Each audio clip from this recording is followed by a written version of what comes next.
میرے دوستو یہ بات ذہن میں رکھیں کہ جیسے قرآن کریم اللہ کا پیغام ہے ویسے حدیث پاک بھی اللہ کا پیغام ہے۔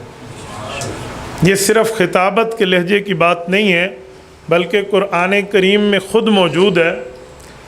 سورت نمبر 4 سورت نساء آیت نمبر 113 رب کائنات ارشاد فرماتے ہیں وَأَنزَلَ اللَّهُ عَلَيْكَ الْكِتَابَ وَالْحِكْمَةَ، اے پیغمبر ہم نے آپ پر قرآن بھی نازل فرمایا اور حدیث پاک بھی نازل فرمائی۔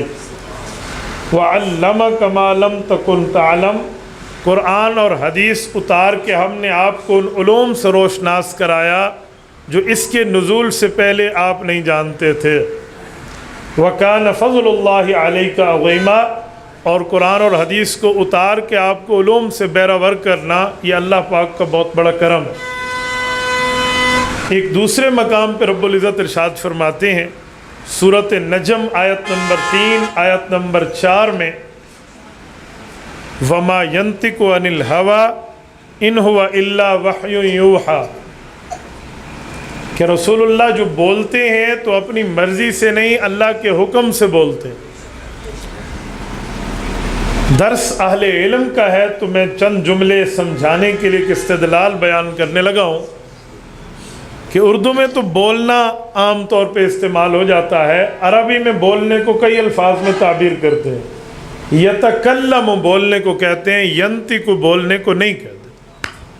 یہ ہمارے طالب علم بھی سمجھیں گے، علماء بھی سمجھیں گے، اور توجہ رکھی تو عوام بھی سمجھے گی۔ یتکلم کا معنی بولنا ہے، ینطق کا معنی بولنا نہیں ہے۔ ایک کلام ہے، ایک نطق ہے۔ نطق اور کلام میں بڑا فرق ہے۔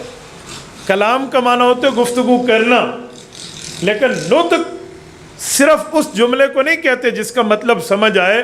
نطق تو بعض اوقات پرندوں کی زبان کو بھی قرآن نے ذکر کیا ہے، علمنا منطق الطیر، تو ان کو بھی رب نے منطق کہی ہے۔ ان کی عام طور پہ منطق کا اطلاق عوامی طور پہ کیا ہی اس زبان پہ جاتا ہے جو سمجھنا ہے، کہتے ہیں اس میں کون سی منطق ہے۔ تو نطق اس بولی کو کہتے ہیں جس کا مطلب واضح نہ ہو، اور کلام اسے کہتے ہیں جس کا مطلب واضح ہو۔ تو اللہ رب العزت جب یوں فرمانا چاہ رہے ہیں کہ پیغمبر اللہ کے حکم سے بولتا ہے تو وَمَا يَتَكَلَّمُ عَنِ الْهَوَىٰ إِنْ هُوَ إِلَّا وَحْيٌ يُوحَىٰ، آیت تو یوں بننی چاہیے تھی، لیکن اللہ نے تعبیر یوں نہیں فرمائی، فرمایا وَمَا يَنطِقُ عَنِ الْهَوَىٰ۔ تو نطق اس بولنے کو کہتے ہیں جو آدھی بات ہو، کبھی پوری بات ہو، لیکن کلام ہمیشہ پوری بات ہوتی ہے۔ کمپلیٹڈ سینٹنس یہ کلام ہے، انکمپلیٹڈ سینٹنس یہ نطق ہے۔ تو اللہ نے آدھی کی بات کیوں کی ہے، پوری کی بات کیوں نہیں کی؟ آپ کو اور مجھے ایک عقیدہ سمجھانے کے لیے۔ وہ عقیدہ عصمت انبیاء کا ہے۔ عصمت انبیاء کون سے نظریہ ہے؟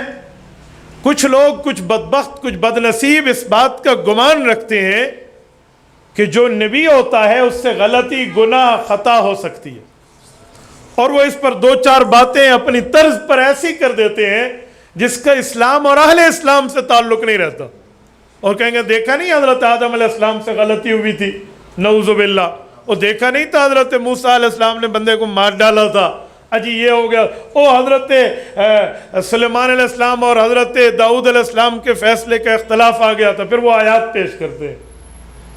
تو اس عقیدے کے توڑ میں اہل حق کا نظریہ ہے عصمت انبیاء۔ عصمت انبیاء کا مطلب کہ نبی غلطی سے پاک ہے، گناہ سے پاک ہے، خطا سے پاک ہے، نافرمانی سے پاک ہے۔ تو اس کی دلیل یہی ہے کہ نافرمانی تو پوری بات ہو سکتی ہے، گناہ پوری بات ہے۔